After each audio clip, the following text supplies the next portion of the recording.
So thank you everybody for joining us tonight and for caring about our children, our public schools, and our community.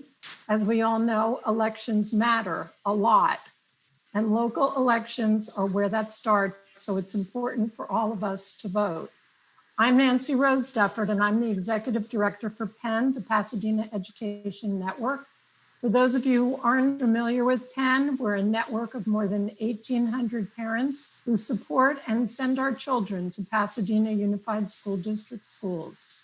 We support parents in 3 different ways. We provide free programs and services so parents have information they need to find the right schools for their family. Once in a PUSD school, we help parents engage more effectively with their student and their school. And we collaborate with PUSD leadership to advocate for educational equity and to bring the voices of parents to them so they consider it in their decision-making. Our vision is that we live in a community that supports public education, where every parent chooses to send their children to our public schools. And one way to help make that vision a reality is to exercise your right to vote. I'd like to now turn it over to Allison, who's the president of PTA Council of PUSD. Thank you, Nancy. Good evening, everyone. I am Allison Crawford, the president of our PTA Council of Pasadena, and it is an honor to work with PEN and collaborate with so many of you to make this night a success. Thank you to everyone who's joining us this evening. Here at the PTA Council, we know that sometimes all it takes to change the world is a little support.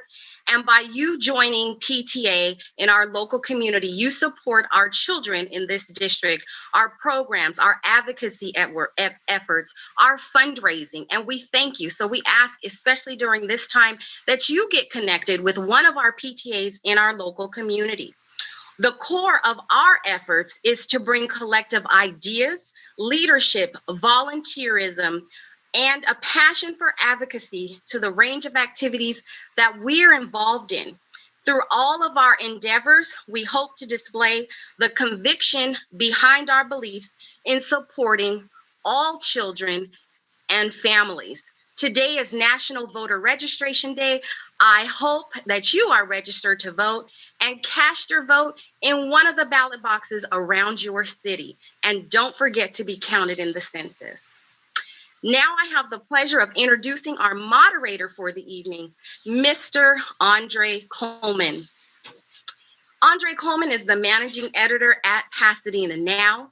In 1969, Andre Coleman's family moved to Altadena and became the first African-American family on Altadena Drive near Marengo. After the Ninth Circuit ruling forced the Pasadena Unified School District to become the first school district west of the Mississippi to implement busing, he was on one of the first buses on his first day of elementary school. Coleman attended Altadena Elementary School, Elliott Junior High School, and John Muir High School. In 2011, he was inducted into the John Muir Alumni Association Hall of Fame. He has won 2 LA Press Club Awards for Hard News in 2008 and 2007. And he was also named a Blue Ribbon finalist in 2015 for investigative news. And we appreciate all the work he does in our community. His work has appeared in Pasadena Star News and the LA Daily News. Again, without further ado, thank you so much and welcome to our moderator, Mr. Andre Coleman. Hey, thank you. Thank you for the introduction. I appreciate it. It's great to be here. Let me also say that just to update my bio a little bit and just give some love to my work that did appear in the Pasadena Weekly for over 20 years. But it is great to see you all. And let me just say this. Thank you guys for all you do for the school district, because without people serving our district, it wouldn't be where it is. The district would fail.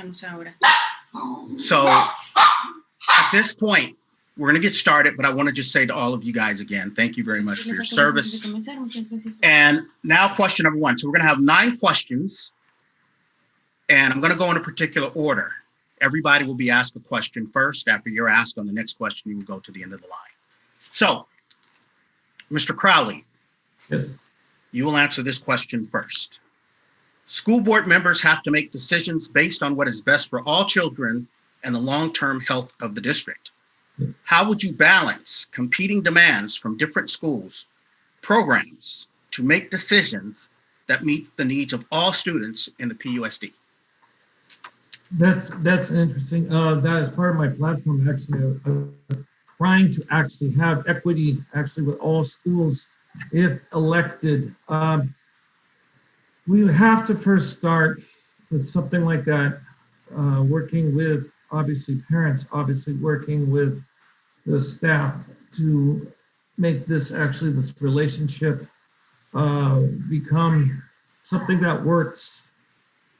That's something that we can forge forward and work hard. Let's see, the equity across the district we have to fix.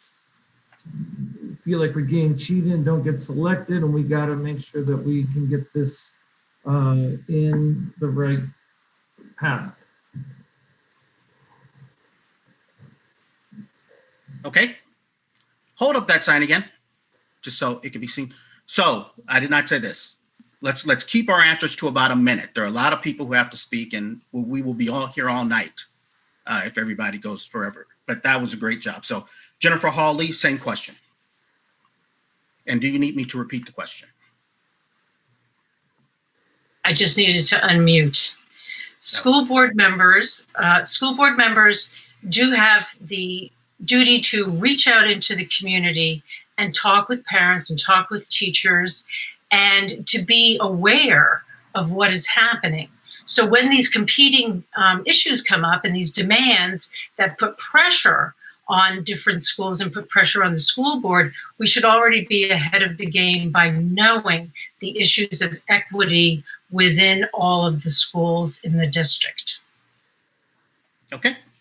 Thank you. Wayne Hammock.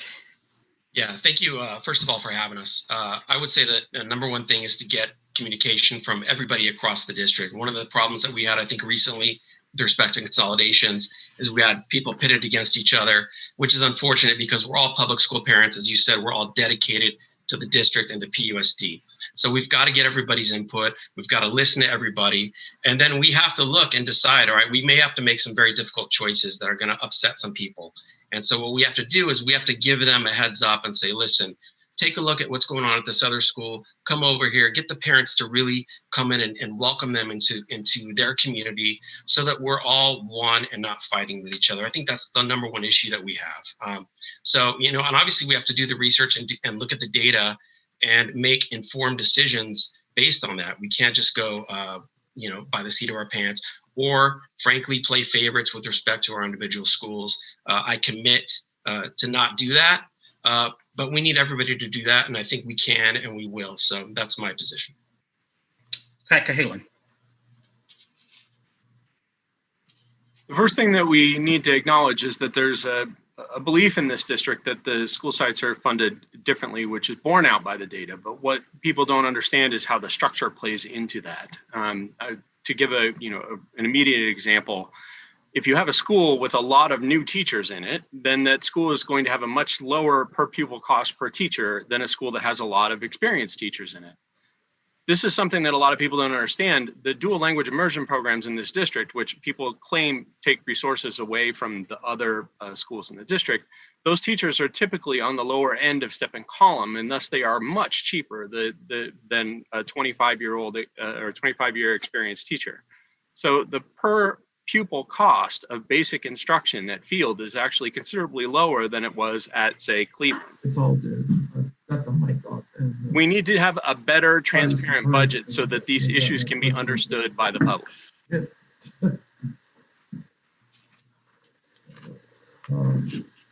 I don't know. I'm getting feedback from somebody someplace. I think it's Mike. Oh, okay.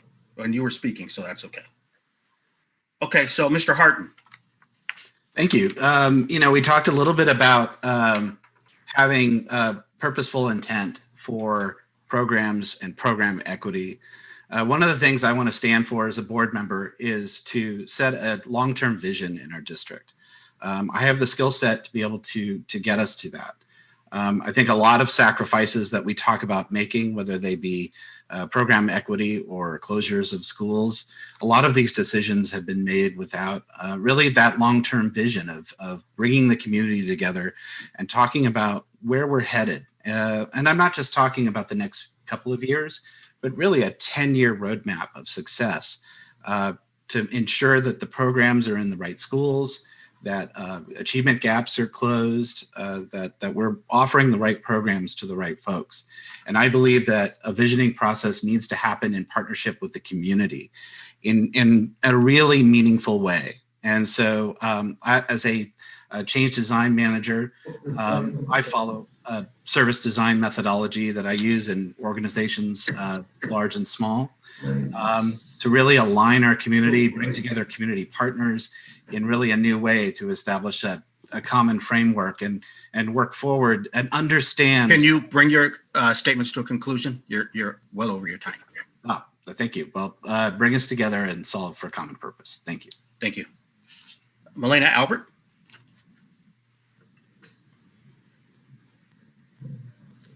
Okay. Crystal Cybernaut. Did I pronounce it correctly? First off. Really close. It's Zubernaut. Crystal Zubernaut. Yes. Zubernaut. Thank you. Such an honor. My apologies. No problem. Such an honor to be here tonight. I see a couple different facets here. Number one, it's important to the voters. It's important to me for the voters to know I'm here to represent you.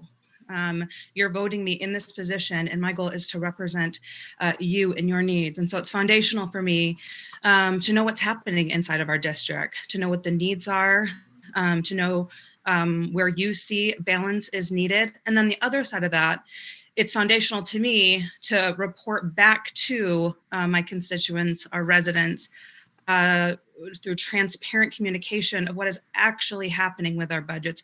I think Pat Callahan made a great point. You know, I think you brought up something that no one knows that's happening, how funding is dispersed through different schools. And it will be my goal to have a clear understanding, that our community will have a clear understanding of how those dollars are spent. Thank you. Okay. Damn, you're gonna kill me. Come on, hurry up. Hurry up. Go to mommy right now. Get out of here. Will you please? Tina Wu Fredericks. Thank you. Thank you very much for this opportunity. Yes, I think we have to look at the data that is based on student achievement and as well as equity. So when we make our decisions on how we invest, what we invest in our programs, which schools we should keep open, is we should see the data. So for example, you know, if we look at the data, where are we being most effective with our dollars, and where are we being most equitable, so that when we make our decisions, there's no claim of, you know, oh, that board member is only voting for their child's school, you know, because you know, that's their school. So it needs to be objective based on data. And that way it's clear to everybody that it's an objective decision based on hard data, and that we keep evaluating it, and that's transparent to the entire community. Thank you. That concludes the first round of questions. The second question is going to go first to Jennifer Hall Lee. Andre? I'm sorry. Andre? I got it. Go ahead. Andre, this is Sachi Martinez, VP of Leadership at PTA Council. We missed their opening statement. I'm coming back to that in 1 minute. I've already covered it. I've already got it covered. First, I have to go back to Priscilla Hernandez. And then in the second round of questions, what I want you guys to do is tell us which seat you're running for as you answer the question. And then before the third question, I'm going to give you a minute to make an opening statement. Okay? Well, again, thank you for the opportunity as well, and it's great to be here. It is my commitment to ensure that all students have the opportunity and, more importantly, access to resources that they need in order to ensure that they thrive within the system. That is my commitment to not only the parents, but the students of PUSD. But part of that ability to thrive comes with open communication and constant communication with all the stakeholders, and it's inclusive of students and parents. And part of my mission or my commitment is to have an open dialogue with parents, and thus therefore enabling me to have a broader perspective as I make my decisions, and is really representative of the students and the student body. Okay. All right. So here we go. Starting with Jennifer Hawley, please tell us which seat you're running for. And everybody's going to do that. And then, as I said before, the third question, I'm going to give you guys a minute to make an opening statement. So a substantial fraction of resident students do not attend Pasadena Unified School District schools. What do you think can be done to attract and keep families in our schools? This is the work that I have done and as the chair of the Leader Arts Annual Fund. Work that we have done on town council is to create town hall meetings. So I'm running for District 2. And to create. Your mic is breaking up really badly. Community members. Okay, I don't know what to say else here. Now you're fine. Try it now. Members. Right. The work I've done on Altadena Town Council is to bring community members inside the walls of the school. For too long, the myths about PUSD are very tough to break, but we did break into those myths on those town halls that we, as part of the education committee of the Altadena Town Council. Being on town council and the chair of annual fund has brought me the experience to know can get people from the community to enroll their students in PUSD if we have a community members conversation that is about the meaning of public school, why we have them, and how they are foundational to our democracy. All right, thank you. Wayne Hammock? Yes, thank you, Andre. I'm running for. Too long, we've not done that. I'm running for the seat in District 2. PUSD are very. Sorry, I'm hearing some lag. I'm running. Go ahead. Okay. I'm running in District 2. And so this is the big challenge, right? I looked at some forums from 2015. The same question was being asked. So 5 years later, we have the same problem. What we have to do is we have to really work and get out in the community and engage people. There was a study for PUSD done in 2016, the Goodwin-Simon study, which talked about why families that had left the district had left. Would they continue coming back? And it looked at other families at charters and the like as to what they would need to do. So what we should be doing is continuing to promote our great special programs across the district. There are a lot of options for people that frankly, a lot of people don't know exist. And so we need to get the word out. We need to be aggressive in doing that. And that's what I hope to do if I am elected to the board. Pat Cahalan. Sorry about the delay there. So I'm Pat Cahalan. I'm running in Trustee Area 4.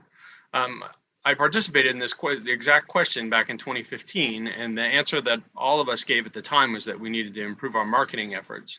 What we've seen in the last 5 years, is that those marketing efforts seem to be succeeding to some extent. We've managing to hold on to our students through middle and high school, which was a problem in the mid 2000s. That problem's largely gone away. However, what we've also seen is that the affordable housing in Pasadena simply does not exist anymore. And that in and of itself is driving people out of Pasadena's attendance area faster than we can reclaim students from private school. Coupled with the fact that it's difficult to market to people who are already in a school that they like, even if they're paying for it versus a public school. It's vitally important that we capture as many students as we can when they enter kindergarten so that they grow up and their kids' friends are other public school kids.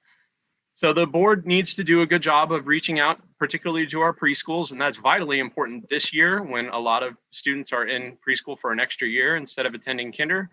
But if we don't do something about our housing price situation, we're going to lose more families from people getting priced out of the district, and that's going to decline our enrollment no matter how good our marketing is. Thank you. Melena Albert? I don't think she's joined us tonight. So, Crystal Zybernot. Zubernot. I thought that's what I said last time. You're changing that on me each time, I think. My name is Crystal Zubernot. that, and I'm running for area 6. So thank you. I want to say PUSD put a lot of work into knowing the exact reasons students and families do not attend PUSD schools and why they attend charter and public. We asked them, and then we asked them. And a couple of those reasons are we want increased communications from teachers and administration to the students and family, and then academic rigor and college prep. So those are 2 of the foundational things that we already found out is true. And so now we need to work on those things. And I've spent my career doing just that. I'm an expert at school enrollment growth.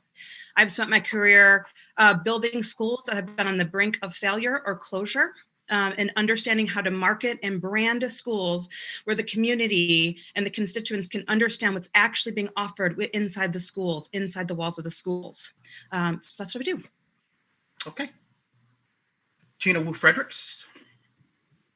So I spent some time talking to voters and asking them in my district, these are parents with kids in private school, charter school, public school. Most of these parents, their priority is smaller class size. That way teachers can give each student the attention they need. That will bring up the quality of education, is giving extra time with the teacher for each student. So that is the goal, to keeping our kids and to getting more kids in the school district. I think Penn does a good job with outreach to preschools, and I think we can improve on that by getting some of the current parents to go with the Penn representative to these preschools. And it's really, when I was looking for a school, it's those conversations, parent to parent. It literally is like these little questions, will my kid fit into this environment? And so more FaceTime between parent and parent, I think that would help bring up the enrollment. And as far as keeping our current students, housing, if we can collaborate with the tenants' rights organization in our community, that will help keep the price of housing down, hopefully. Thank you. Thank you. Priscilla Hernandez. Thank you. My name is Priscilla Hernandez, and I'm running for District 6. This is actually an area of focus that has been an area of focus of mine for some time. I actually run the Pasadena Preschool Fair that incorporates over 40 preschools throughout the area. And I know as a president of Moms Club for several years that education is in the forefront of parents' minds extremely early. I think that we need to aggressively not only market internally, but use vehicles and trusted messengers outside of us to really get the word out of what all PUSD has to offer, whether it be utilizing vehicles like the Pasadena Preschool Fair or realtors or messengers like Penn or Pasadena Education Foundation. There are so many arms that we have outside of us. And I know given that situation, last week we had a webinar for the Pasadena Preschool Fair, and a big part of it was Pasadena Unified Early Education. And as a result, they got enrollment as a result of being out there in front of people. And I think that is a real testament of what it means to get out there early in front of parents and let them know what's going on. Thank you. And Mr. Crowley. But I think to go along with what Pat is saying, it is costing too much to live in Pasadena. And we can do all the work we can with websites and getting word out to parents and to marketing is not going to help if people can't live here. So we need to focus on what does work. And obviously the website I find with the PUSD needs improvement, and we can optimize on the video and use whatever we can. But until we can get this housing crisis figured, it's going to be hard at this point. Thank you. I'm going to move forward to your introductory statements. We won't call them opening statements, but introductory statements. Before I do that, I'm going to say this. In my bio, as Allison said, I was on that for one of those first buses. And that question you just answered was first asked probably 6 months after I got on that bus.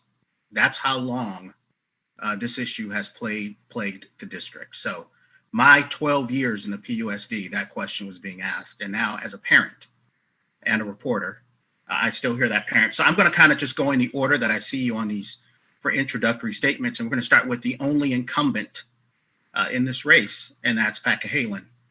A minute and 30 seconds for an introductory statement.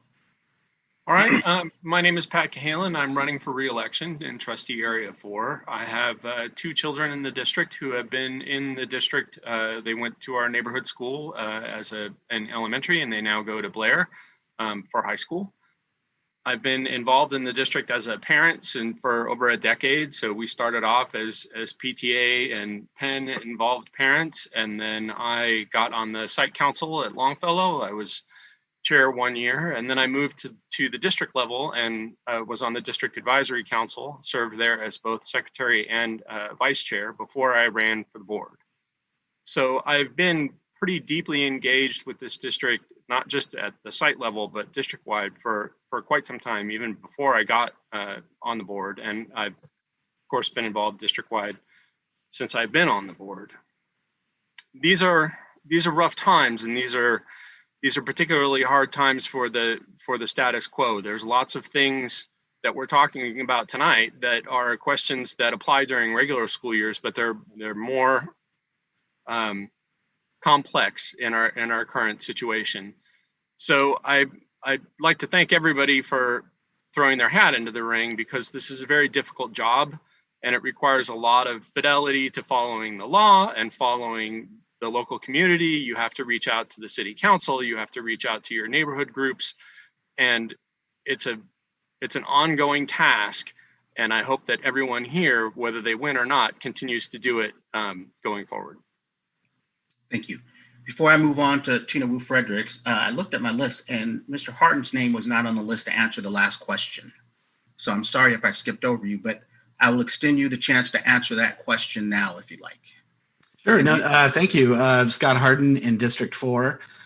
Really continuing what I was saying earlier about being sure that we set a long-term vision for our district.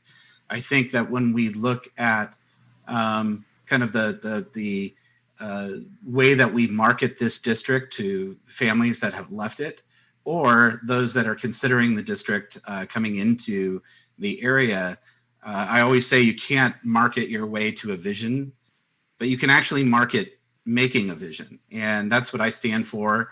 And when we come together as a community, and I'm talking about everyone, people that have made other choices, we want to include those voices as well, to really build up our signature programs and diversify them to more schools. And I think that gives programs and pathways that attract integrated audiences to schools. So I really think people run to opportunity, and we need to give that to them.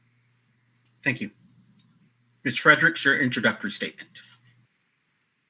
Hi, thank you so much for this opportunity. My name is Tina Wu Fredericks, running for District 6. I am a former high school math teacher, currently computer engineer. I've been a PSD mom for 8 years. I have 2 daughters, 10 and 13. And I've also served on multiple terms on PTA board as vice president, treasurer, legislative advocate.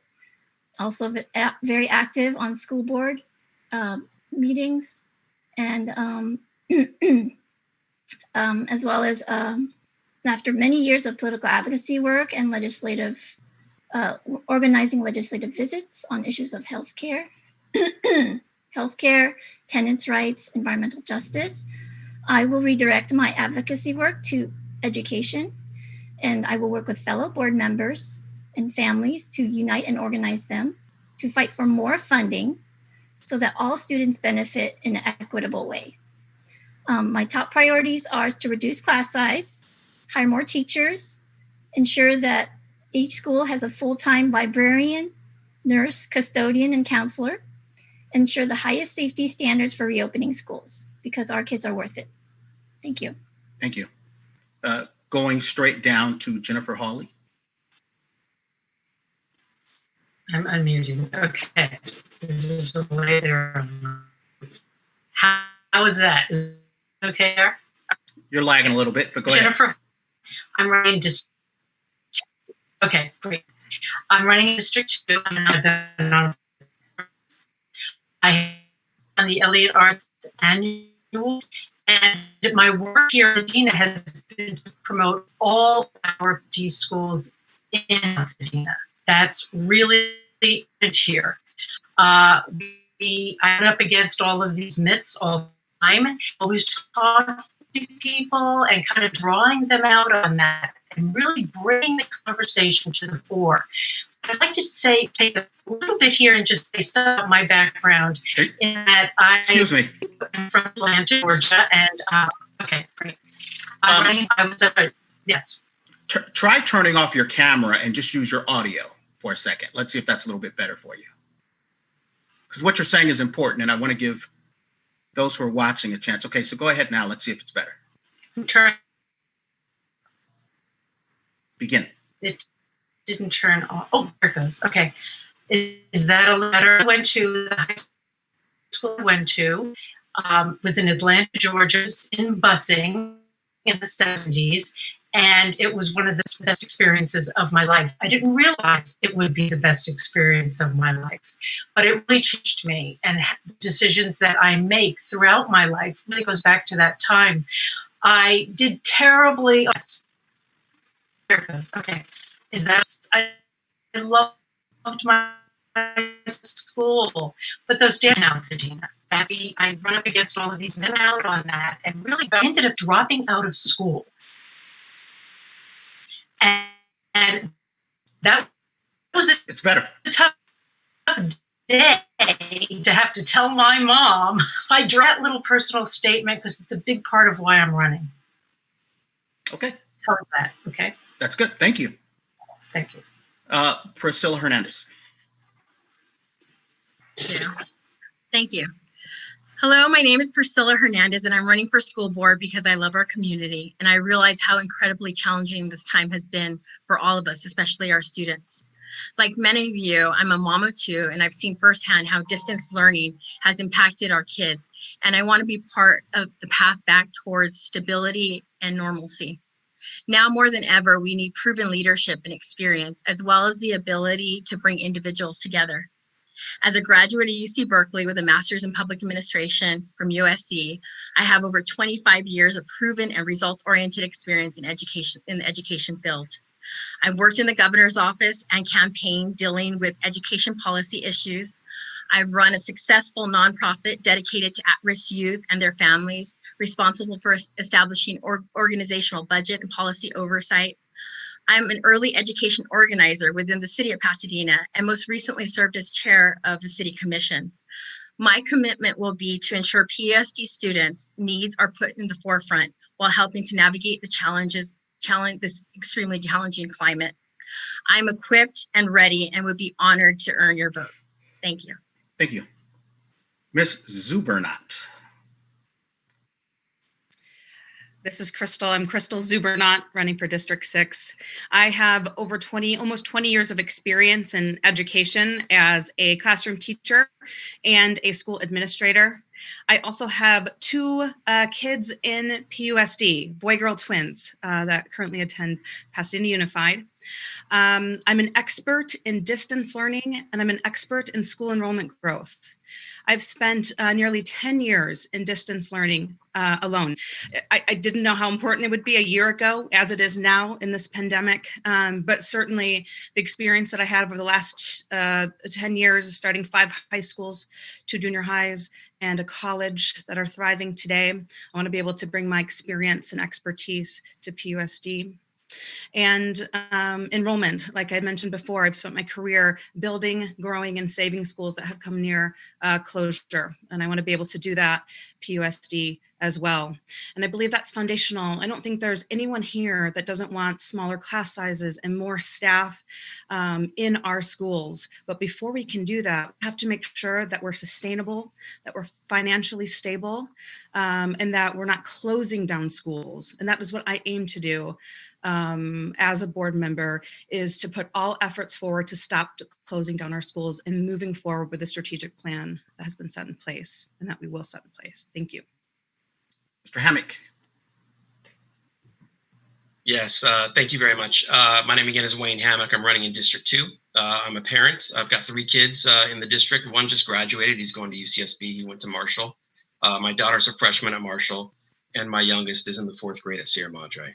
I work as an attorney. I've got a 20-year career in that field, and I'm also a community volunteer. So I've been very involved in the last more than a decade in various youth groups, youth athletic groups, Cub Scouts, and now I'm the president of the Marshall Athletic Boosters, which is where I got involved in some of the board matters of the last few years, starting with some facilities issues, and then obviously last year, the consolidation discussions. And I took great interest in the district. My experience is that I get involved in these organizations and then I can't help but try to do more. And I want to do more for PUSD. I want to bring a positive vision to the district. I want to bring energy. I want to bring community and support across our district, across all of our great schools, because we all know there are great things happening at all of our schools. Unfortunately, the perception problem exists in PUSD. It's been there for a long time, but I hope we can all work together to fix that. And I look forward, hopefully, to earning your vote. Mr. Harden. Well, I'm Scott Harden, running in District 4. First, I want to say thanks to Penton and the PTA Council for hosting this forum. But I also want to thank PUSD for the fantastic education they've given both my daughters. Many of us here tonight know that PUSD provides amazing opportunities for some of us. We also know that PUSD is a district that struggles with systemic inequities, declining enrollment, persistent achievement gaps, and now a public health crisis that's upending everything we thought we knew. There's so much challenge, but there's also so much opportunity. And I believe this is our time to reject the status quo thinking of our current leadership and engage new energy and reconnect our community to help create better experiences for all of our students.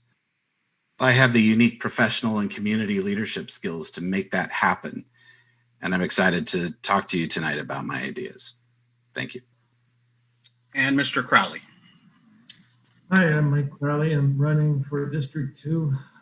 Like you, Andre, I was actually one of the first ones to be bused as well, the field school. I went to Hale School, which is now Norma Coombs. I went to Webster. My father was PPD. More or less, we grew up here in Pasadena, born and raised. Very fortunate to have been in the music business and did well. Got a platinum and gold record on my wall, so I guess that would be good. Then I decided to get married, and I have a 9-year-old son who goes to Don Benito. And Don Benito, I was at the PTA 2 years as a beautification chair and 1 year with school psych, 1 year special events, school psych council member. And I've been a Tournament of Roses member since 2012. So I've been very involved with our community as well. And we've put on 8 amazing parades. The last 2 years, however, I worked extensively with our civic and community leaders, and I've got a very good ear working with them. So the basis of my campaign is to put teachers first by giving them a voice, making sure our kids are not data points that can be moved around at will. We must support our teachers and staff by equipping them with all the tools they need to provide a high-quality education and can succeed in their goals. We must ensure the well-being of our students and staff by promoting an anti-bully campaign, emergency preparedness, and school safety initiatives. And finally, establish equity across the district by making sure all schools are great schools so that you do not feel cheated if you did not get selected in a lottery, do not have transportation. I am running again for District 2 trustee. I have lived here. I've been born and raised here.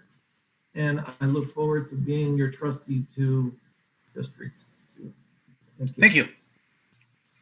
All right, you guys ready for more questions? Mr. Hammock, this one goes to you first. If faced with having to make budget cuts, how would you seek to minimize impact on popular programs while ensuring that supplemental and concentration funding is used to increase or improve services for English learners, low-income students, and homeless and foster children as required by LCFF? Yeah, so the local control funding forum that puts forth different categories of spending, and the supplemental and concentrated funds are what you talked about. We need to look at where our programs are getting the most bang for their buck. So we're going to be looking at the expense of these programs. Are there a lot of students that are matriculating through them? And are there ways that we can make them better? Can we move them to other, give them opportunity to other students? So it's got to be a top-down analysis of, all of our expenses for these programs, but also keeping in the priority for our special ed students, our English learners, and our foster and homeless students who are struggling so much, including right now. So it's just a matter of looking at all these programs and making that determination. But it's got to be fair, it's got to be equitable, and those kids deserve and need the highest priority if we're really going to be about equity, especially in a district that has such a high socioeconomically disadvantaged group as ours does. We should be proud of that, but we have to look out for those kids first. Mr. Coleman. So one of the things that we're working on right now on the board is a transparent budget process that will help make some of these decisions a little bit more accessible to the public. When it comes to our structural budget, there's really not much discretionary spending that we have, and we get supplemental funding. Like right now we have a lot of CARES Act money that will enable us to plug some of our gaps in lean years, which we are in. So my priority under the current conditions is child find for special education, because I'm extremely concerned that when teachers are interacting with students in this sort of environment, they're not going to do as good of a job as they have historically done in identifying special needs children early in their process. And so we will have more SPED kids identified next year that should have been identified this year. We need to expand that now to help prevent that from becoming a problem. And making sure the digital divide stays plugged. This district committed to a lot of technology before the pandemic, and it enabled us to go one-to-one devices, but we need to make sure that all of those kids can use those devices at home, because distance learning is how they're learning right now. Mr. Harton? Thank you. So yeah, I think that I'm a big proponent of improving our special ed programs. We have a significant amount of students with disabilities and learning disadvantagement that are in our programs. And right now, I think there are things that we can do. I've talked to a number of special ed teachers. I've spoken to many parents who are receiving services. And I think one of the things that we're seeing as a challenge is that services are not rendered equitably across all of our school sites. And I think we can do things to create a standard of service where we can gather together across our school sites and think of ways where best practices could be applied for special ed. I think that also it extends to training. I think there are things that we can do with the minimum of expense to increase training, particularly for special ed teachers and aides. Mr. Zupernot. Thank you. We will be, as we already know with the budget, we will be facing tremendous struggles in the years to come. But of course, nothing that we can't face as a community at PUSD. First and foremost, we need to consider our SPED students and our homeless and foster and our foster youth, and to ensure that we are committing the resources allotted to us by the state to those programs and to our SPED students. I'm seeing and hearing all the time as I talk to families that they're having to fight enormously for services for their children, for their students. We want that to be the other way around. We want to make that a priority. And then as we face budget cuts, I believe we have to really take inventory of what's thriving, what's doing well, what programs are bringing in students, why are people actually choosing us over private or charter schools, and begin to invest more deeply in those programs. Ms. Fredericks. So we're trying to do more with less, right? All of these special needs kids, these high needs kids needs teachers. They need the individualized attention, and that means more teachers, which means more funding. So we can talk about where we're going to cut efficiently, but for the rest of the year, all year round, we could be advocating for more funding. So I would like to see that we work towards funding our schools beyond the average daily attendance, so that we can provide quality education. That means leaning on our elected officials to prioritize public education. We are done fighting each other. A lot of us have talked about us fighting each other, as parents, as schools, so we can, come together and talk to our elected officials. And I'm going to use my political advocacy experience organizing these visits. Literally 5 people in an office will influence our decision makers at the state level that make these budget decisions. So another thing is we also should all be voting for Prop 15, which will bring billions of dollars to our public schools, and we will not have this conversation of where to cut. We can have the conversation of what to hire, what to expand. I'm going to have to ask you to bring your comments to a close. Yeah, that was it. Thank you. Okay.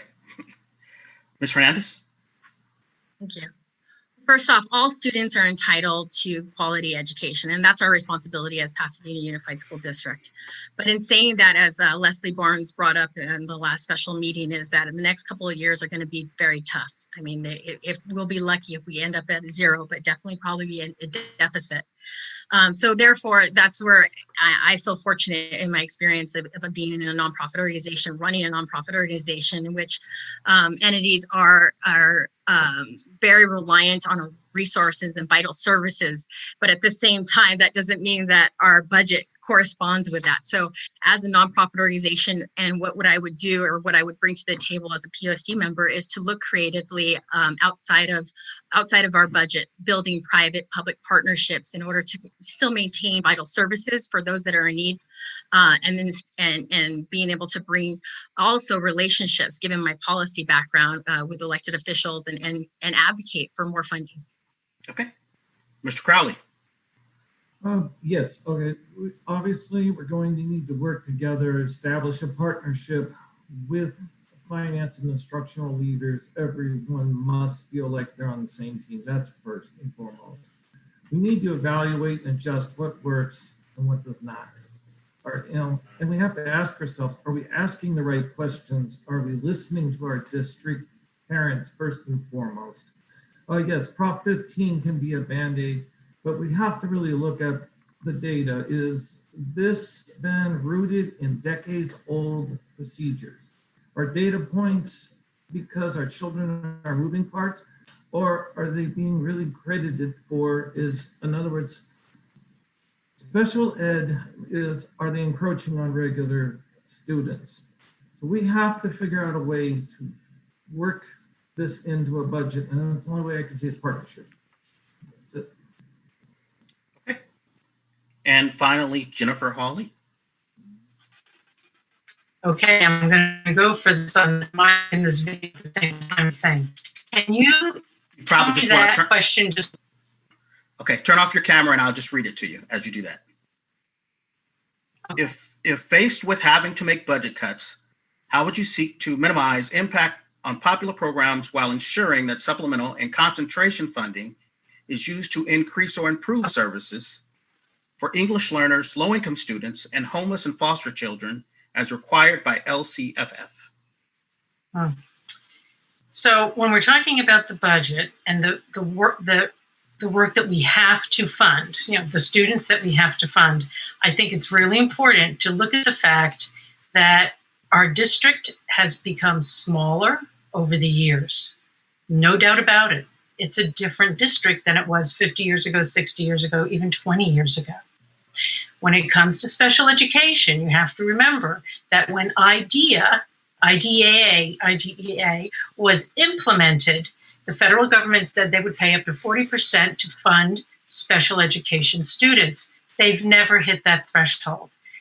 On average, the federal government pays 15%. We don't have enough money. The pressures on our local public school systems are huge. Prop 15 is a good start. But I also think that we have to put our heads together and kind of look at this district as one. And if we can do that, we can make sure that we serve the children we have now exactly the way they should be served and taken care of. That is an absolutely huge question that goes into federal government and state funding. Thank you. Okay, question 4. Mr. Cahalan, you will go first on this question. If enrollment continues to decline because there are fewer school-age children living in our community, what process or criteria would you recommend using to determine when and how PUSD should consider school closures? We're at a very tricky point right now. So during the last consolidation conversation, I actually advocated for closing more schools than we closed because I was trying to bring our total number of empty seats closer to the number of students that we actually have. The prevailing force against that is that this district is 30 square miles. And so we have two simultaneous problems. One is it's difficult for us to get enough kids at any one given site. But we can't close too many more schools without making getting to school its own logistical problem, which will particularly impact our most disadvantaged families. I don't believe that the board will need to close elementary schools again in particular for several years. And if we do, it would have enormous downstream impacts on students. But if we do have to bring about the conversation of school closures again, I will work on the same principles that I used last time, which is trying to ensure that there's good geographic coverage for all students in this district and that the impact of school closures is spread equitably amongst the entire community. Thank you. Mr. Harden. Thank you. I think regarding school closure consolidation, as it was sort of marketed, the problem with the process in 2019 is that the effort was conducted largely out of sight of the public eye. The need was there based on declining enrollment, but I think the community struggled to understand the problems that existed. And what is on the receiving end of closures once beloved schools are closed? And I think the end result of that is there are divisions in our community and lack of knowing of what the future holds for our families. And so, again, I say the best way to predict the future is to create it. We know COVID-19 will upend our plans. So when we define our district purpose and our goals and our shared horizon, and working with all community partners, civic agencies, churches, community leaders, when we have common purpose, then we can start to think about what we're sacrificing to get there. So I think it's imperative that we define where we're headed long-term for the next 10 years. Thank you. Ms. Zubernat. You know, I think we're asking the wrong question. I think that we've closed enough schools, and I don't say that as an opportunist. I think we all are on the same page that we need to make some significant changes to ensure that doesn't happen again. If we continue to close schools, we're going to lose our district eventually altogether. We won't have PUSD to offer our children for generations to come. And so it's my commitment to ensure that we're building programs that our community wants and deserves, that we're marketing and branding what's happening inside of our schools, that we're being transparent, that as a board, we are being transparent where our funding is being spent, and that we're using resources wisely. And at the same time, we are committed to a strategic plan that gathers effort jointly as a community to move us forward and to end this pandemic of school closures. It's time for us to start asking different questions. Thank you. Ms. Fredericks. Well, I advocate for increased funding, but we have to make the decisions. And if it came down to closing schools, we should be working towards a long-term vision. And a lot of our schools should have a common curriculum, common base programs that all schools have certain standards. So if a school is closed, those kids that have to move to another school, it's not such a jarring, just a different curriculum. So I think we do need a long-term plan of what are the goals of our district in a academic, rigorous way. What are our achievement goals for our students. And we use that metric as a way to judge, which programs, which schools we could possibly close that will least impact the highest need kids. So I was there for those closure processes. It's a really tough situation, but the more we include the families, the less, the better chance we will keep those families, because we need to include everybody in the process. So I hope we could do that in the future. Thank you. Ms. Hernandez. Well, this is definitely a sensitive subject, and something that we have to approach with sensitivity and diligence. It's essentially twofold. I mean, the first priority is to not have any consolidations. If we can keep our schools by aggressive outreach or creative planning, that would be the ideal situation. But if we do have to make tough decisions, I am a big proponent of transparency and coming up with a plan. We have emergency plans if there's earthquakes. We have a plan that is presented on how to safely get back into the school. We should have a plan in place that incorporates stakeholders' opinions, being the parents and the students, on how we would approach it if we had to make that tough decision. So it's not just the board making a decision, it's a collaborative effort of putting ideas on the table and seeing what worked last time, what didn't work rather last time, and how to make that transition a little easier on our students and our parents. Thank you. Mr. Crowley. Yes, last year, it just was weird. It really created bad memories. We were Don Benito, and we were on the hit list. And the one thing I found, transparency definitely was lacking to me. And I also felt decisions were being made about certain schools to close for maybe the gain of real estate. And I felt like the one thing I do want to say is I wanted to use property for different use. If our enrollment continues to fall, let's put a senior center, let's put urgent care, let's put things and have a partnership with Pusd and maybe use some of the land that's just sitting there. So it's something that I actually was I was working with the city of Pasadena last year and Parks and Rec to run a senior center on Don Benito to try and get the city to work with the Pusd so that it would not close, and that there was a purpose, that Pusd would see a rent on a property piece that's not even being used. So I think that's one thing we really have to start using the real estate properly. And okay. And thank you. Thank you. Jennifer Hawley. Hi. Oh, look what I did. I'm using my phone. Now, can you explain that? Give me that question one more time. It's nice to hear you a lot better and see you at the same time. If enrollment continues to decline because there are fewer school-age children within our community, what process or criteria would you recommend using to determine when and how Pusd should consider school closures? We have to develop a vision for the district. We have to present our district to the community and let them know how important public schools are. And that is the work I've been doing, because this is the road that I am on.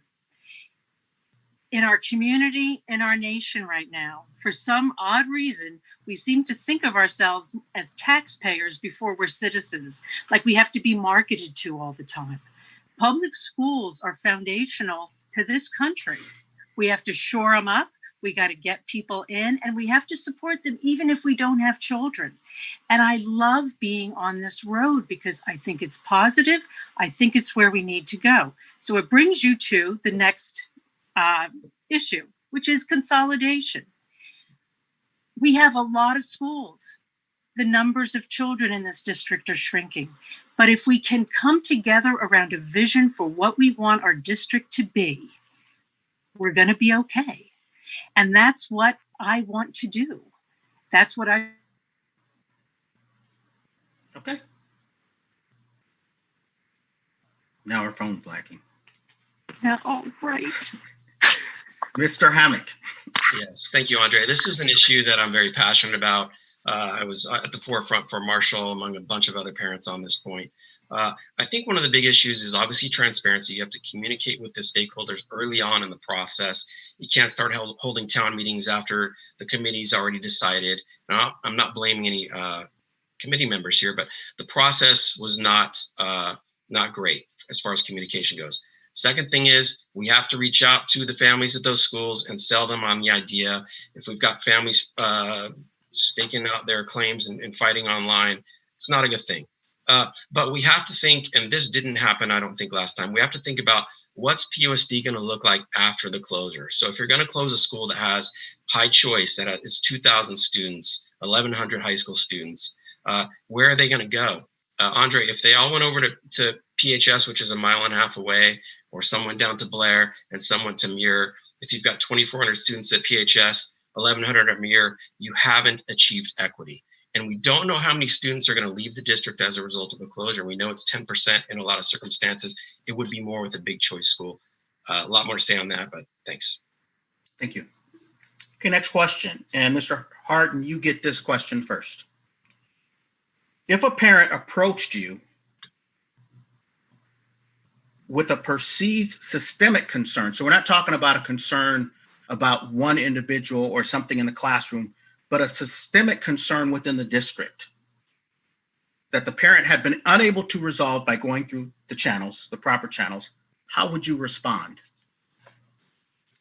Well, the first thing I would do is respond with empathy. I think my role as a PTA, a volunteer for about 8 years now, I've been involved in the PTA, is to listen. I'm an active listener by profession.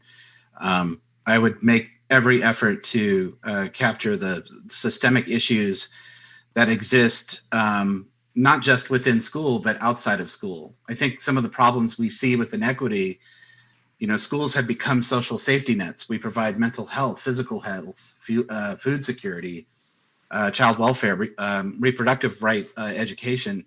But so much of the inequity problem is beyond our school's ability to solve, but schools are a partner in that process. And so that's why, by and large, I would like us to get after some of these inequities once and for all, and to help our school system become part of the solution of closing achievement gaps that exist in our society. We're really several different Pasadenas, and we have to change that.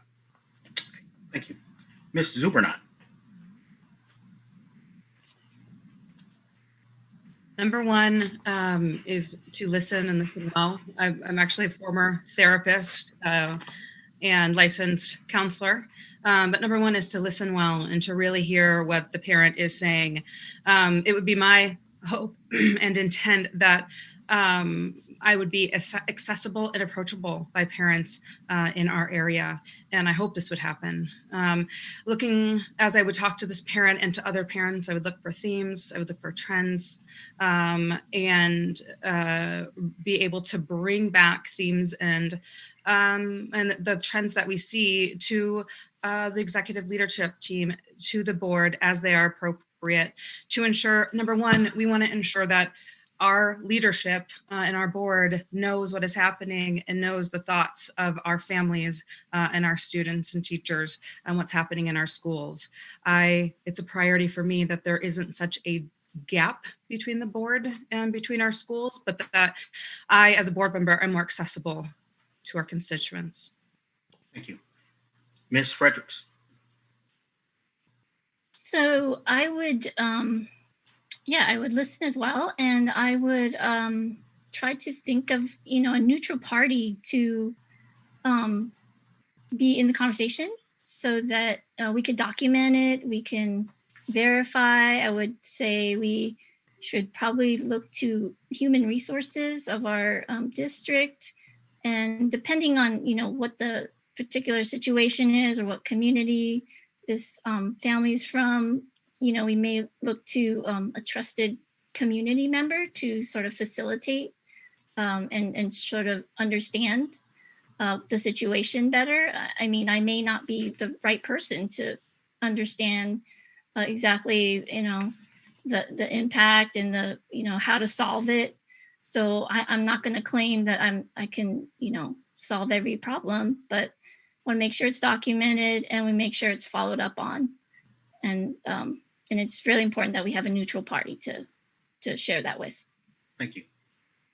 Ms. Hernandez.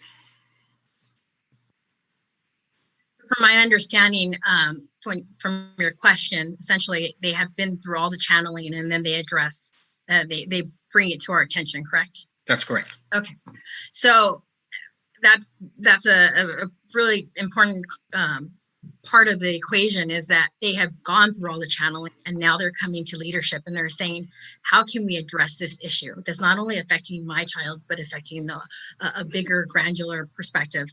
And personally, as a Latina running for this position, I feel a responsibility to represent and to be the ears and to understand, to be a person that individuals can come to and feel as though their voice will be heard. So essentially, the answer to that is I will take it as my responsibility to address it, to bring it to leadership, bring it to the board, so we can address it as a bigger body and really create an inclusive environment for our kids. Thank you. Mr. Crowley. That's the good thing about being retired now. I will make myself available to District 2 parents if something like this were to happen, and make myself very accessible to them, because the main thing is to listen and to understand. And like Tina said, maybe we don't have all the problems figured out yet, but having conversations with maybe your fellow board members, and you can figure out together how we can address this problem. That's something I think that's been lacking in District 2, where the accessibility of the board member, the trustee. I think that in the end, it's about accessibility and being available to these people during school time is extremely important, not after school. So my opinion is communication, listening, and availability and understanding, and that is all we need, and we can make this happen. Thank you. Jennifer Hall-Lee. Hi. Okay, the question, there's two words in there I zeroed in on. A perceived systemic concern. So it's a perceived systemic. Is it a systemic problem? Well, let's find out. And we have systemic problems all over the place. So, of course, why not us? We on the board are elected to represent all children. That's a unique position. And many people in the country don't even know who their board members are. We're that disconnected from local government. So it's really important that people know exactly who their school board members are. So in those channels that she went through to solve her problem and she couldn't get it solved, maybe we should have been at the forefront of maybe her first call or her fifth call.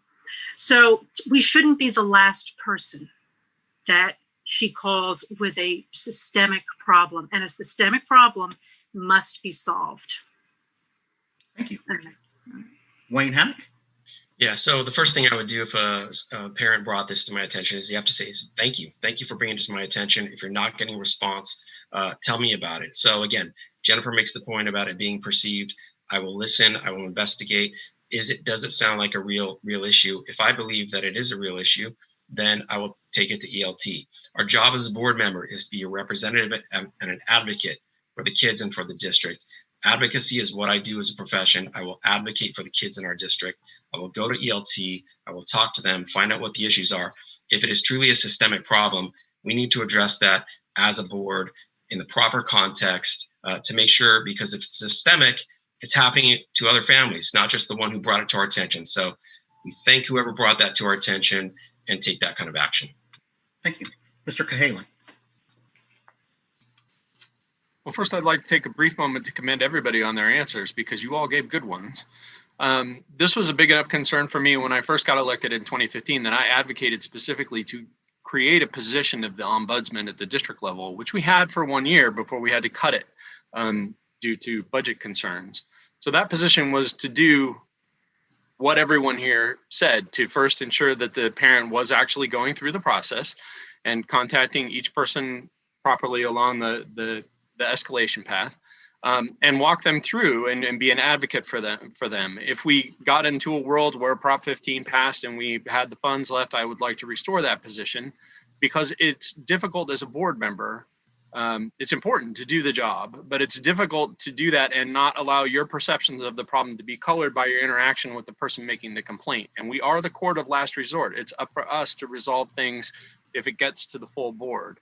So it's best to have that handled by staff. So I would do essentially what everyone here has suggested: make sure they're walked through the path, inform the superintendent, and then make sure that the item is discussed by the board.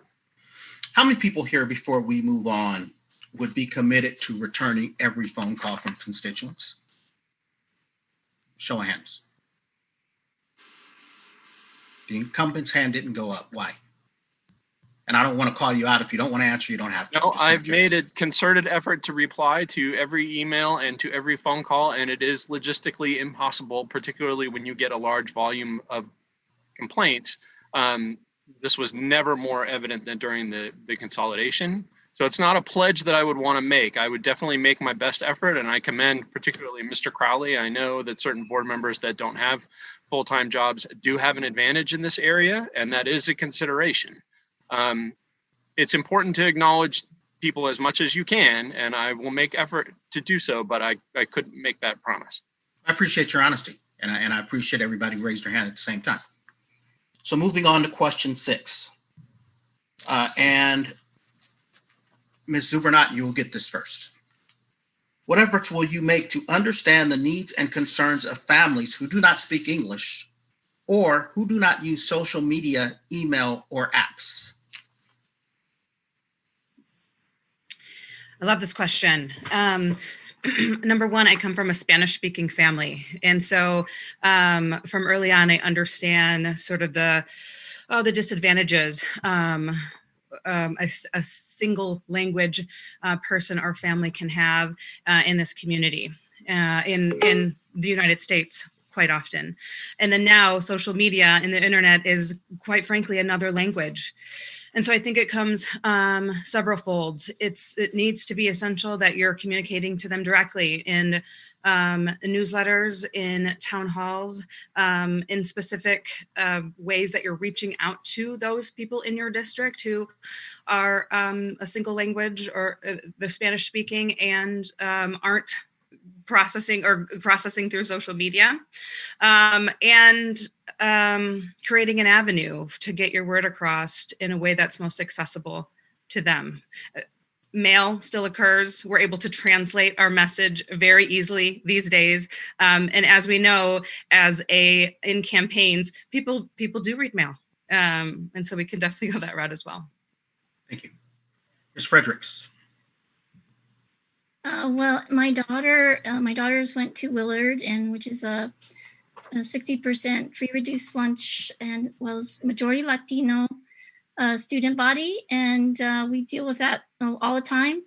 Usually it's text messaging, and we have our resource teacher send voicemail recording of the English Spanish translation of the principal's messages, and just making sure we have translators at events. And if not the translator, if there's no translator, then we can also have ELAC representatives present to convey what's going on, the messages back to the communities. So it's just constantly just being aware of the languages in the particular community. Thank you. Ms. Hernandez. This is something I'm particularly aware of, given that I run a nonprofit in Boyle Heights that predominantly is a Spanish-speaking community. And often we have tried to deliver services via online, and there's been that gap. So what we have done, and what would be essentially the same method of communication, is to do the non-traditional, probably the basics of making sure that we have translators, we utilize phones, we use other means of communication in order to ensure that they get the information that they need. it may not be the traditional way that you're traditionally using right now, but it is something that can be done if you have a plan in place and know and be very aware of that as you make decisions to disseminate information. Thank you. Mr. Crowley? It's funny, this summer I was delivering Foods with a Tournament of Roses to a lot of the Jefferson families, and a lot of them were Spanish speaking. And I saw a great need. Your camera is off, sir. Sorry. It's okay. When I was delivering the food, a lot of them were Spanish speaking people from Jefferson. And I saw at that point the real need that, yeah, we can have translators. And you're right. I think the most important thing is to figure out how can we get to them? How can we make this work? It's a very tough question. At the end of the day, obviously hiring 1 or 2 translators, is that going to be the answer? It's going to have to be non-traditional ways. I think obviously Zoom meetings have suddenly become popular. There has to be a way to get to them. I would have to defer to somebody, obviously, because I don't know Spanish. So we would need to work obviously on figuring out how we could make the non-traditional reach, especially after what I saw this summer. It's a great need. Thank you. Ms. Hall-Lee. Yes, this is one of the issues that comes up all the time. On the Altadena Town Council, we always mention this to each other. You can put something on Facebook on an Altadena page. It's going to have about 5,000 or 6,000 people at most. Altadena has over 40,000 people. How are you going to get the word out? Well, you're going to have to get to know people in certain communities so that you can communicate with them and really coordinate communication out there. Social media, the way we communicate on it, I just don't believe it's the best way to communicate. At the beginning of the year at Elliott, we made sure we had a long list of emails, sometimes addresses and phone numbers. And I would get on the phone and for each phone number and communicate with that parent and say, we've got this going on, we've got this going on. And somebody would write back and say, I don't speak English. And then I'd have to go and get somebody to help me out. But you really have to stay present with that and you can't blow it off. We have to build new networks for our students and our parents. We have to build those networks. I don't think you can rely on something like Facebook. And building it is a huge task, but it's absolutely worth doing. Thank you.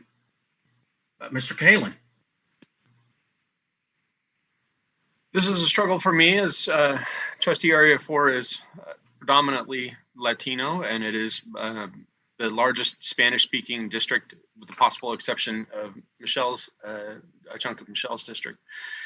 The thing that I've found that works is to leverage the staff and the district volunteers. Penn has translation services. They have staff members that speak Spanish. I've been engaged in this district long enough. One of my first translators was the office manager at Longfellow back when we were on the site council. So you have to establish relationships with people that are already plugged into this community. There are community organizations that are active in trustee area 4 and in the district more broadly that are bilingual and cover not just Spanish speakers, but other organizations as well. Friends Indeed has a lot of Mandarin speaking students, or people that go to it. So that the trick is to engage as much as you can in the support networks that already exist at both the district level and with the district partners. And finally, Mr. Hart.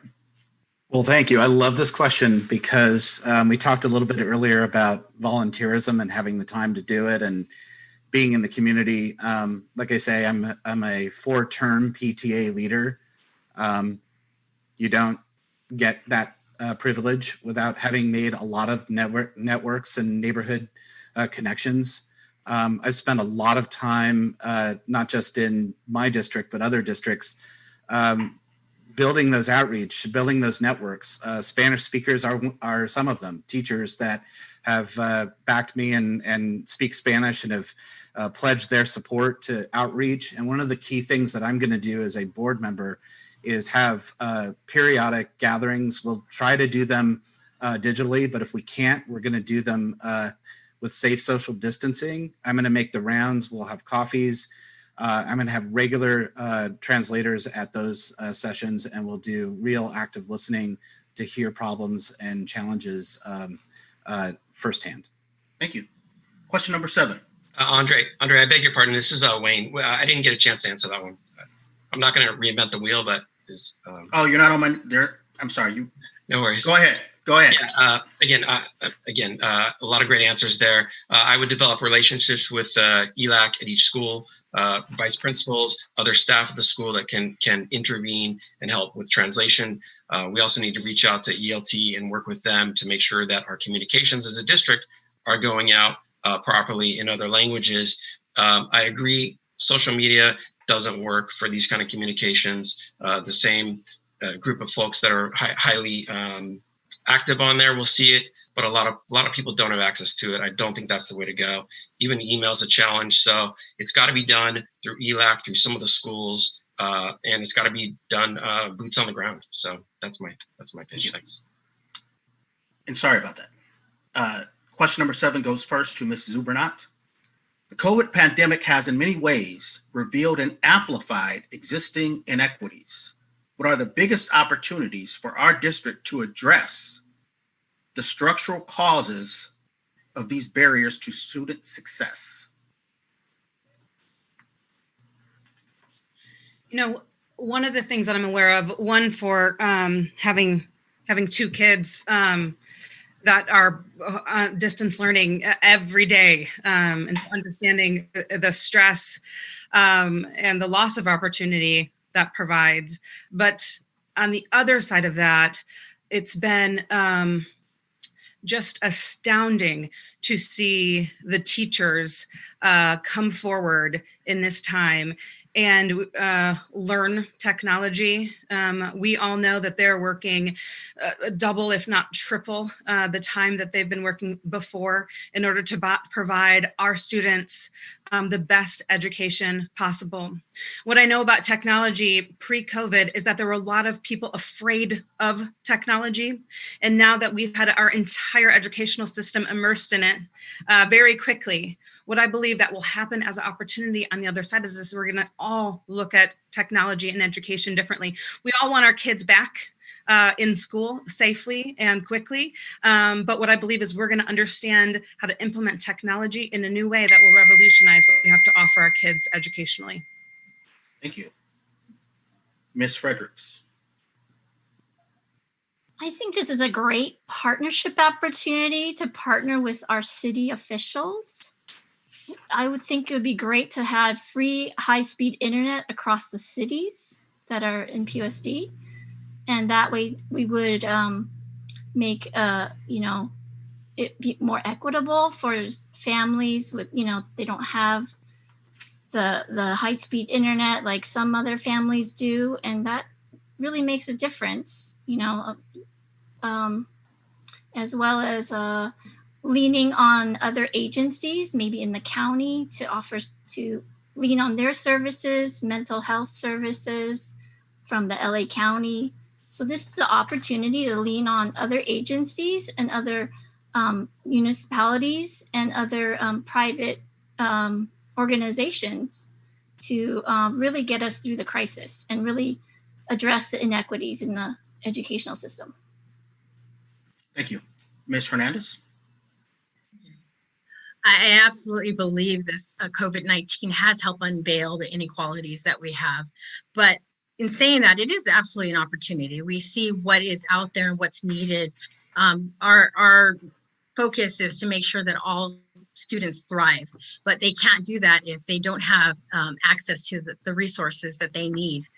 You have different situations. From technology issues is definitely one, but what are parents that work? We're seeing what kind of support base students have at home, what kind of lifestyles they have at home. Again, I go back to, this is an opportunity. Now, otherwise it might not have been brought to the forefront and we couldn't address it, but now it's an opportunity to address it. How can we provide the resources to these students to get what they need in order for them to thrive and be successful contributing members out of PUSD?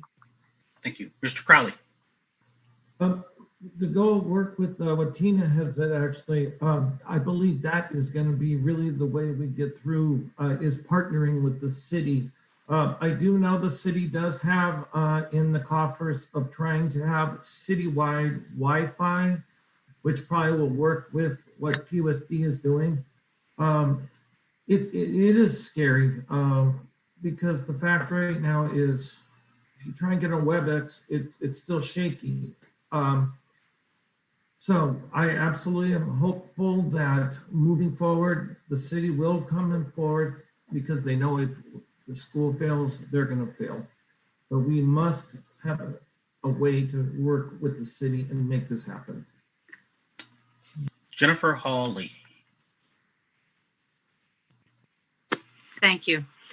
I'd like to discuss the work that's being done here because of COVID. Our sheriff's department, our captain, developed prior to COVID a program where mentors from the community would visit and get to know some of the foster youth in the foster facilities up here. And these women and men were so excited, and they went up and they started to talk and develop the relationship.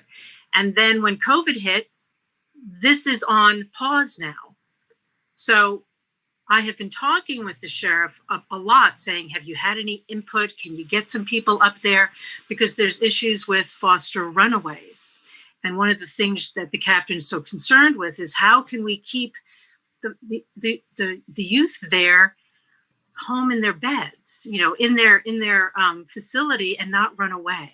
So we want to bring relationships to them. And this has really gotten bigger because of COVID. And the other issue that's coming up is face-to-face communication. As special education parents are having difficulties because they really need that face-to-face communication. And I just— I'm going to have to ask you to bring your— Okay, I'm done. So close. Thank you. Mr. Hammack. Yes. So right now, the pressing thing is to get our kids back to school and to do it safely. The district is currently working on the learning continuity and attendance plan, which puts to use millions of our dollars from the CARES funding, the one-time funding that we got this year. And it provides for things like PPEs, special education instruction, online instruction, to make our schools safe, but also to reach out to those families that are having either English learners or special ed issues. We need to make sure that we have competent instructors on the special ed side of the house with that plan, which again is in the works and I believe is taking public comment right now. So look into that, everybody, because it's very important. Let's put that to work right now, get that going. As a county, we are approaching levels where we see a light at the end of the tunnel, perhaps after the first of the year, to get our kids back to school. Let's work with our teachers who have obvious, definite concerns about this, but let's put that money to use. Let's get that plan in place and try to get back to school in January. That's going to help all of these kids. Thank you. Mr. Cahalan? All right. We are doing some of the things that people have mentioned. So we are partnering actively with the city to provide childcare for essential workers and for people that need daytime support for their students. We are prioritizing learns to give access to our disadvantaged kids to make sure that they can get on a campus where they can use the campus Wi-Fi. We have spent a lot of time trying to make sure that we have as much digital coverage ourselves. If Measure O passes and we get the EdTech bond money, we will be able to expand that significantly. So that's also very important. I'd like to thank Jennifer for bringing up the issue of foster kids, because the foster kids and the homeless kids are the ones right now that have we have kids that are going to class in the backseat of a car. Where they're connecting via wireless access point that the district gave them. My personal priority on this is to open the Families in Transition office to in-person as quickly as we possibly can. That office doesn't have to follow the school opening guidelines. So we need to get that open so that the families that need those services have a place to go. And we close out this question with Mr. Harton. Well, thank you. And I think what we need to make sure that we're doing is listening. Again, going back to, I'm privileged to be able to learn, live outside my comfort zone and learn from what's working and what's not. Others are not so fortunate. But I do think that we need to make the effort to learn from what's working and what isn't. Education is going to change forever, folks. There will actually be things that we can implement once we return to schools full time.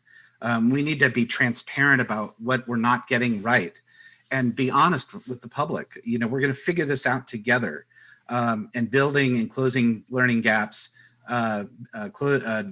ensuring that we offer the most equitable distance learning that we can is a work in progress. And let's embrace that and move forward and learn from our trials and form sustainable partnerships to help us with our biggest challenges.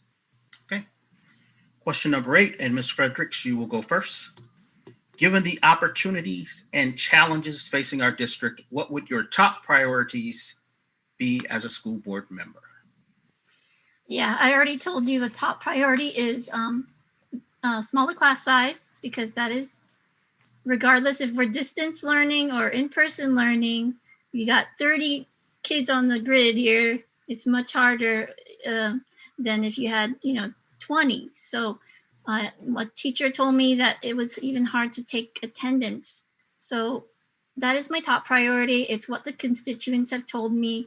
Smaller class size will increase enrollment, will increase the quality of education. That is my top priority, because that's what the voters tell me. And the way to do that is to increase funding. So I'm going to exhaust all our avenues for getting more funding at the local level, at the state level, at the federal level. And California is like 41st in per pupil spending. So we could change that with Prop 15. That's a start, and other ways locally as well. Thank you. Ms. Hernandez. Essentially, would be a couple things, but core educational programs, safety in the schools, both physical and emotional health would be a priority. And ensuring that all students have access and opportunity to thrive in the school system. Those would be essentially my priority, but also my commitment would be to secure funding, whether it be through my experience in government ties and my ability to navigate and see if what funding might be available in a government system or private partnerships in order to secure funding for our kids and our future. Thank you. Mr. Crowley.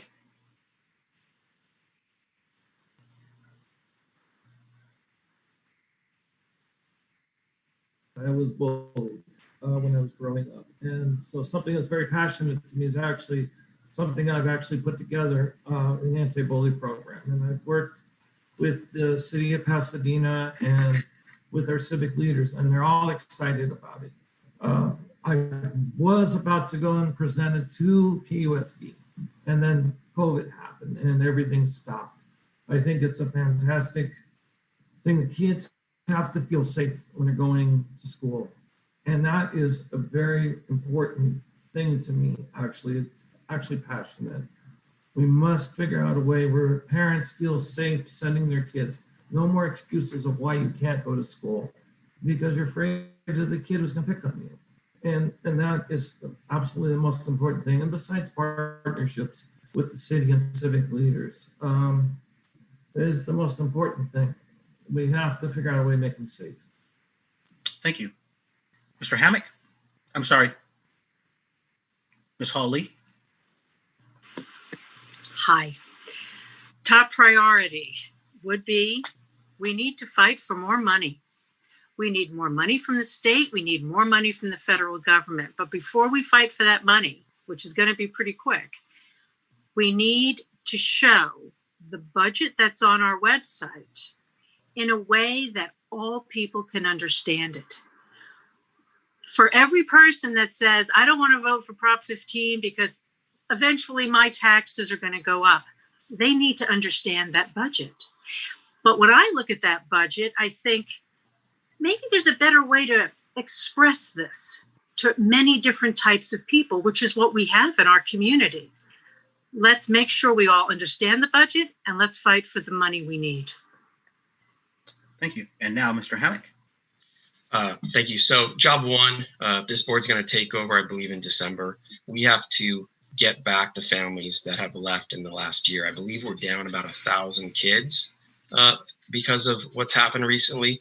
If we don't get those families back, we have major problems. So we have to work with ELT. We're going to have to get on the phone. We're going to have to work with our community to get families back, because 1,000 kids is orders of magnitude more than we're losing on an annual basis, and we're losing kids every year. Second is I want to look at closed school sites. We have a housing crisis here, not only statewide, but particularly here in Pasadena.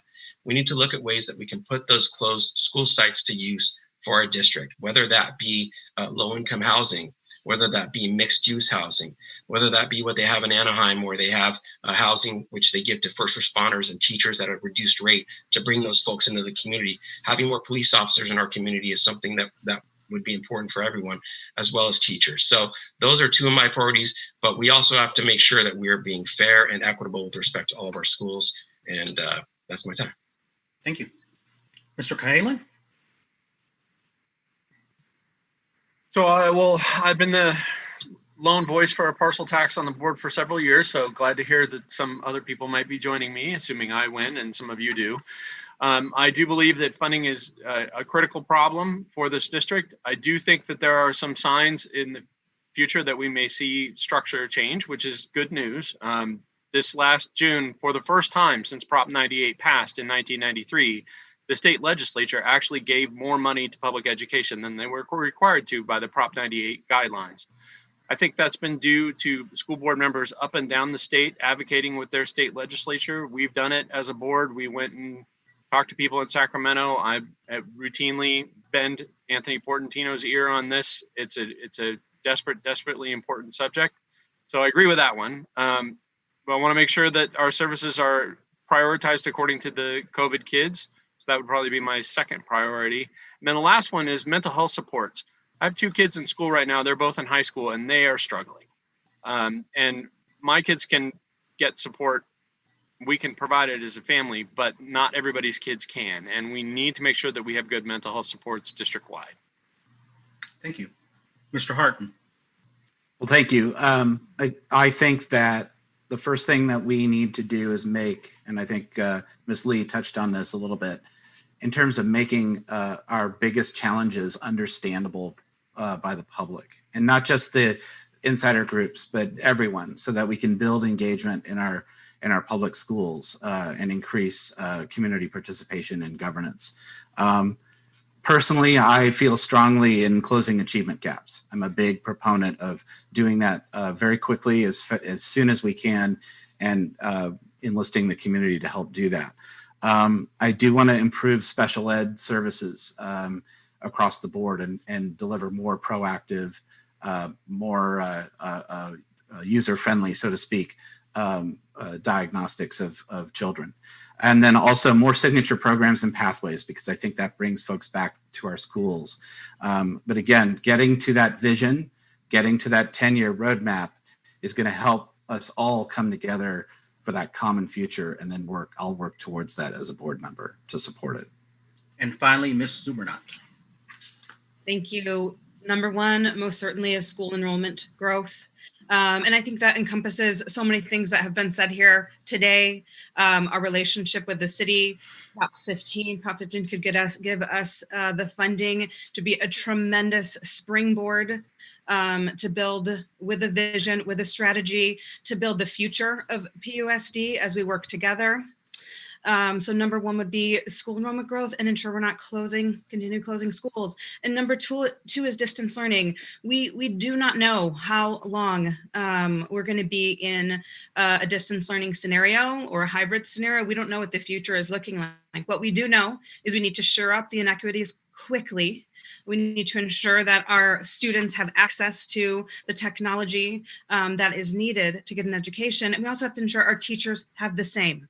I know there are teachers struggling with Wi-Fi, good computers and technology. And we need to ensure they have the technology and the training to teach our kids effectively. Thank you. This is the final question that will require an explanation. And then we will have 2 bonus questions, which I will explain to you after we do this one. Ms. Hernandez, you will get this question first. How do you view the role of the school board in relation to keeping the superintendent and the district executive leadership team accountable?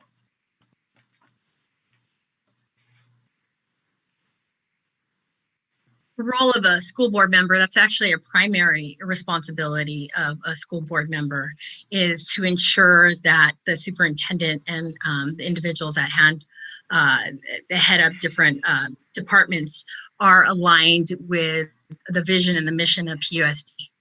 And in addition to our responsibility of budget oversight and implementation. So it's all part of the implementation part of it, and ensuring that our administrators implement our vision, the vision of the students, of the parents, of the board members, and the collective decision makers to their best ability. And to raise red flags, to ask questions when that is not going in a particular way. Mr. Crowley? So I think working with Dr. McDonald, we would need to set the vision and goals for District 2. We would need to be understanding what we should oversee without overreaching. And the school board is to ensure that the district is responsive to the values based on what Dr. McDonald has worked out with me and the rest of the board. Communication absolutely is a must, using their voice to reach resolution and reconciliation between Dr. McDonald and myself and the rest of the board would be very key, very, very key. That's my answer. Okay, thank you.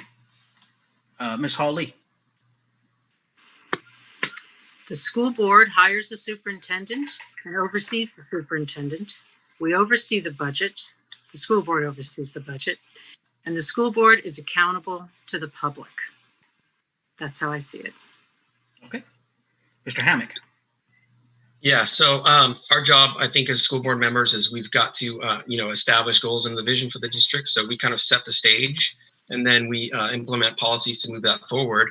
And then we are hiring and evaluating the performance of the superintendent and staff. So I believe the superintendent's contract is up in 2 years. So I think a new board is going to have an opportunity to kind of look at that and make some decisions there. That's the board's function. And then, our job as well as, we've got to obviously adopt and maintain that budget and work with ELT to make sure that the numbers that we are getting make sense, and then ask the questions that the board is doing. And so that's part of the interaction that the board does at those board meetings. And so, we've got to make sure we're doing that, and that we do hold the superintendent and the ELT accountable for the information that we're getting, ask the questions, follow up, and remember that our job is to advocate for the kids and the district and to ask those tough questions. Thank you. Mr. Cahalan? So I like to remind people that on the school board, you're 1/7 of a conversation and you're 1/4 of a decision. It's important for you to remember that the only district employee that we actually have direct oversight of over is the superintendent. So we hire the superintendent and we can evaluate him according to our own set criteria of whether or not we think he's doing a good job or not. But it's really up to the superintendent to manage the rest of his employees. And it's difficult. It's always a struggle for every board member, I think, once they first get on, to balance between asking for information that you feel like you need to make good decisions while recognizing that staff only has so much available time and they have to meet the aggregate needs of all of the board. So it's very, very important as a board member to work together with the whole board and establish a set of, understandable and producible metrics on staff that come through the superintendent's office that everybody on the board can agree this is what we mean for the district to be accountable. Thank you. Mr. Harton? Well, I believe the job of an effective board member is to not have an agenda, but really to represent what the community wants and what it doesn't want for its schools. I believe that public school is a conversation between those that deliver education to the community and those that entrust it to do so.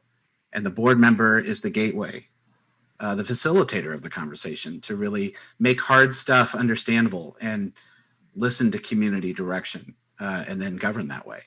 I believe our leadership at the district, they want to engage the community. they want to partner with the community, but often they don't have the time to do it.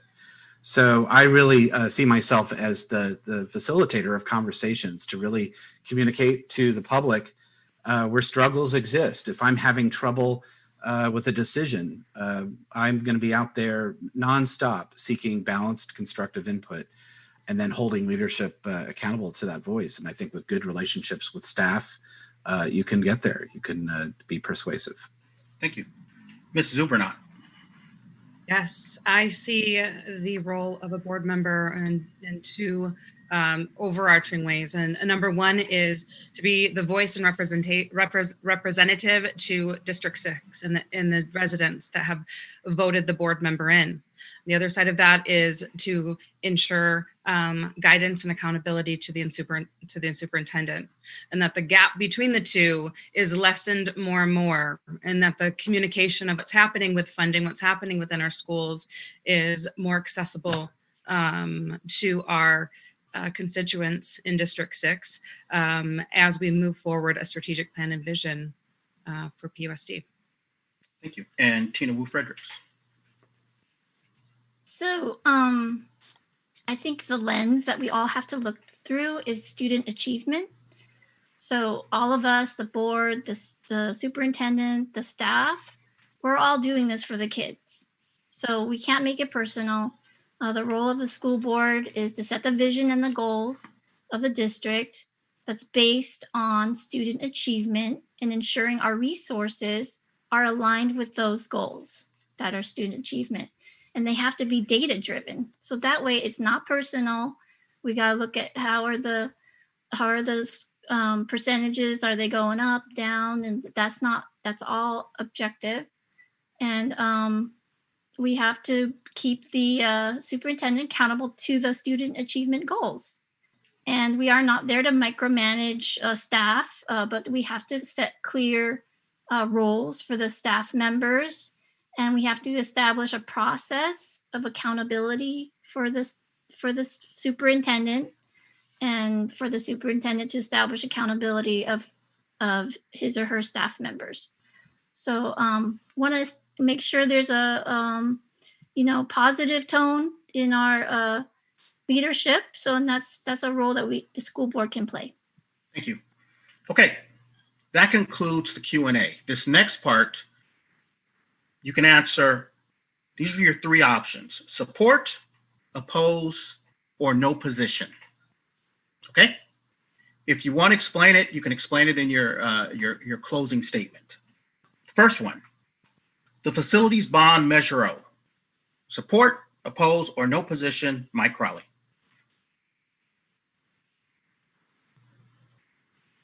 Can't hear you. Not supported, no. Okay. Jennifer Hall-Lee. I support it. Wayne Hammock. Support. Pat Cahalan.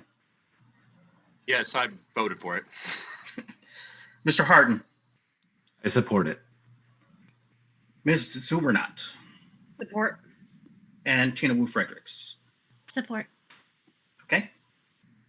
And Proposition 15, Jennifer Hall-Lee. I support it. Wayne Hammock. Oppose. Pat Cahalan. I support. Mr. Harden. I very much support it. Ms. Zubernat. I support. Tina Wu Fredericks. Support. And Mr. Crowley. No, I don't support it. Okay. That wraps up all of our questions, and I'm going to give you guys a chance to do a closing statement here before I close out. And let's start with Mr. Hammock. Minute 15 seconds, a minute 30, something right around there. Yeah. So first of all, thanks everybody for attending. Thank you, Andre, for moderating, and thank you, Nancy and Allison, for hosting this. This is a great opportunity, as we all know, in the COVID era.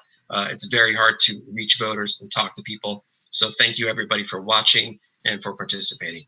I just want to say that coming out of this terrible time that we've been through, there was a great opportunity for all of us to have a refresh and a reset for PUSD. We have a lot of work to do. I'm eager to get to work on that, but it's going to be challenging. And so I'm excited about the prospects for PUSD. There was a great story to tell here, but we first have to work hard on getting our kids back to school, getting the kids that have left the district to come back, and then working in our community to help build the perception of PUSD from what it has been for quite some time. And that means getting away from the consolidation discussions, working together as a group and a team to make positive change, supporting our programs like the Armenian DLIT program at Blair, expanding that hopefully to the primary school level at either Willard or Webster, working on new programs and new opportunities for our students when they do get back, so that we can put a positive face on our district and make change. Thank you. Thank you. So, Mr. Hernandez, before you give your closing statement, you can tell me if you support, oppose, or you have no position. Developing my position, given the time right now, it's a challenging time for individuals, and I am still developing my position on that. And your closing statement. My closing statement. Education is the most powerful tool which you can use to change the world. Now, said by Nelson Mandela. We all know this truth, and this is why we're listening here this evening. Not only do we want the best for our kids, but we want the best for PUSD student body as a whole, because we know how important it is for our future. My focus as a board member would be to put students first by maintaining academic excellence as students safely transition back into the school. Maintain fiscal responsibility while being sensitive to the vital needs in the most trying of economic times. Academic access, ensuring all students not only have opportunity, but they have access to resources and needs. My commitment is to the community in which I serve. I will advocate for our students, ensuring their interests. It is a time that is needed for proven leadership, experience, and representation.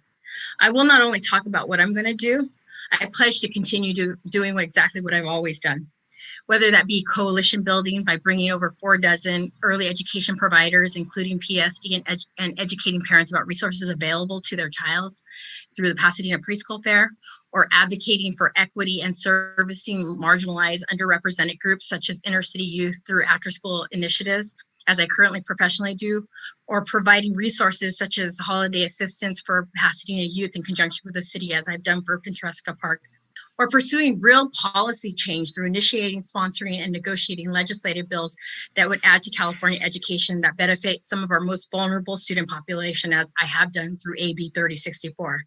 I present these examples as a method to showcase the passion and initiative I will continue to take as your representative. I have never been afraid to pull up my sleeves. I'm going to ask you to bring your statements to a close. I want to roll up my sleeves for our future, tackling issues, making tough decisions, because I know it's our future, and I am honored if you were give me this opportunity. Thank you. Mr. Crowley. My commitment to, first off, I want to say thank you, Andre. Thank you, everyone. You guys are awesome. My commitment is to my community, to the kids. Like I said, I was bullied growing up. I wanted to do something about it, and I made this program, this 38-page program. It's amazing. This summer, I worked passing out meals for POSD families, and I gave out over 2,000 meals working with the Tournament of Roses. And I worked with Ability First, actually, 2 weeks ago, and worked with an auction where money was given to disabilities, children with disabilities. The most important thing as we move forward, like Wayne said, we have to put all the consolidation talk aside. Teachers must be first, and we must be giving them a voice and making sure kids are not data points and they cannot be moved around. We must ensure the well-being of our students and staff by promoting emergency preparedness and school safety initiatives. I am Mike Crowley. I'm your next POSD trustee. If you want more information, go to my website, PasadenaStudentsFirst.com. Thank you for your support, and thank you for your vote. Thank you. Ms. Zubernat. First of all, thank you in this just wild time of being creative and creating a forum where we could communicate to our community together. So thank you. I am a product of the public school system, and I've seen firsthand how education is the #1 equalizer in our society. And now my kids are part of the public school system as well. And it is my commitment to my kids and to your kids that we create a future for PUSD that is sustainable, that creates positive members of society, and that is academically rigorous for any future that our kids intend. I also, with my experience in distance learning and my experience in school enrollment growth, I know I am the best candidate for the trials and the issues that PUSD will face in the coming years. Vote for me, Crystal Zubernat. Thank you. Jennifer Hawley. Thank you very much. I thank all of the candidates for running. I'm really enjoying this process. I have been endorsed by the United Teachers of Pasadena and by CSEA. And my daughter goes to Blair. I didn't mention that. And as an Altadena Town Council person, I have spent a lot of time working with representatives and staff at LA County. So I understand the structures at the county level. And having co-created the Women's History Month Assembly, which was kind of born at Elliott, I've gotten to know the local politicians, and they have come into, or their field reps have come into Elliott to go to that assembly. And we have had, our Congresswoman keynote, and she's just said such positive things. It's an example of the work that can be done in reaching out to the community and bringing them into PUSD. And I want to expand this work. Thank you so much for this opportunity. Thank you. Scott Harden. Well, first off, I want to thank my opponent for his years of service to our district. He's governed with purity of heart, and he loves his district just as much as I do. But now it's time to think big. Our community wants to be part of the conversation. Our district leadership wants to be a part of it, but they need our help. And that's what public schooling is supposed to be, the conversation between those that make the promise of a better life to their kids and those that deliver on that promise. Great public schools make great communities. As a board member in District 4, I want to facilitate that conversation for all members of our community to help me understand the struggles, but also to uncover the opportunities so that we're making decisions that reflect you and your goals. And that's not just because it's the right thing to do, it's because it's the imperative thing to do. As we've seen, not all experiences at PUSD are the same. Student outcomes are not equitable. We need to build up our district signature value and show our current prospective families that real work is being done to address our district's biggest challenges. PUSD is in my blood. I've been at the ground level of student experience for as long as I can remember. I've served my school community for 8 years as a PTA leader. I've helped lead our school site council. I've even been honored by Penn for my work in the community. You don't lift boxes of books, rake leaves, tutor children to read, help organize science nights, arts festivals, and fundraisers unless you've committed to all students. And with my professional skills, I want to help converge us for common purpose to get us to listen to each other, empathize with each other, respect each other, and build an educational future we can all buy into. I'd be honored to have your vote. Thank you. Tina Wu Fredericks. First of all, thank you, Penn and PTA Council, and Nancy and Andre for hosting this forum. I'm Tina Wu Fredericks, running for District 6. I was a teacher before I was a mom. I taught in public non-charter school. I know how difficult it is to teach a classroom of over 30 students. That's why smaller class sizes is my top priority.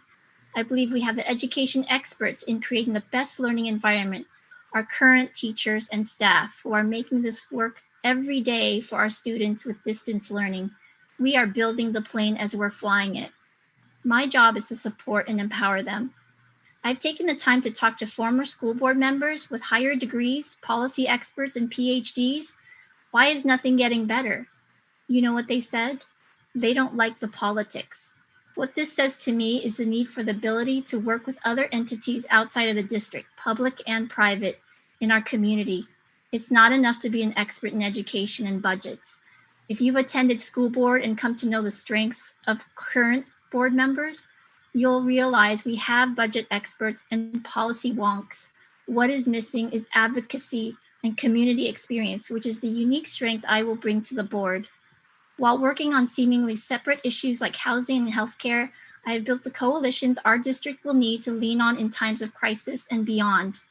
I am honored to have the endorsement of United Teachers of Pasadena, California School Employees Association, former PUSD school board member Ed Honowitz, former PUSD principals Dr. Eddie Newman, Dr. Greta Pruitt, Del Yarbrough, former PUSD teachers and education champions Juanita Tillman and Julie McEwen, and Sierra Madre City Councilman John Harabedian and PCC Board of Trustees Sandra Chin Lau. Thank you so much for your time. And finally, Mr. Kalin. Thank you. I'd like to also offer my thanks to Penn for all the work they've done over the years. They are one of the reasons why we are a public school family. And I think we cannot overstate how much good they have done for us over the years. I'd also like to thank PTA and remind everyone out there that's watching and listening, you can join your local PTA unit. You can join your local PTA unit, even if you're not a parent or a teacher at a school. Anybody who wants to join is welcome to do so, and they can certainly use your support. I've been doing this job for 5 years, and most of the things that other people have brought up are very important issues, and it's important to know that I've been working on them. I have one advantage in that I've been in board meetings, and people who want to get to know me more than you can get to know a candidate in this sort of forum can watch recorded board meetings and see the work that I put in on this job. You have to simultaneously know education policy, be a strong advocate, have a good sense of integrity, listen to the community, be willing to be responsive, and be able to sit in a group of people who are very upset and understand that usually they're not upset with you, they're upset with the system. And that's part of the job, is to listen to those complaints and give them a hearing and a place to express their difficulty with the system. I've done that. I intend to continue to do that. And if you want to know more about me, you can check out the website. Thank you. I want to say that no matter where you are on the candidates, on the school district, or what's going on, vote. This is how we make change. This is how we impact our community and the schools that our children go to. We've heard a lot of good answers here tonight, and there have been some tough questions. Even reading them, I'm sitting here thinking that I don't know how I would answer that if I was sitting on the other side of this and I had to answer the questions. So my hat is off to all of you for choosing to serve this way and being the part of the conversation, because we need the conversation to get to the answers.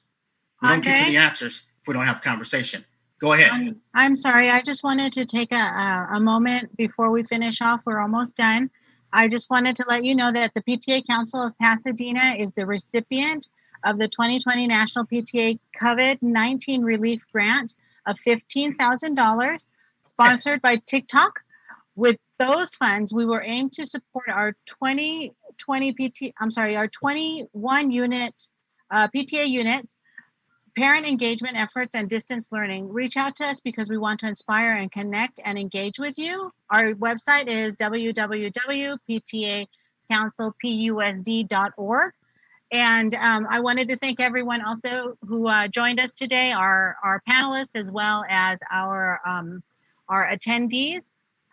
Thank you for your time, and we really appreciate it. I just wanted to remind you that it does take a village to educate our future. So thank you so much. See, that's what happens when I go over the time limit that I set for everybody else.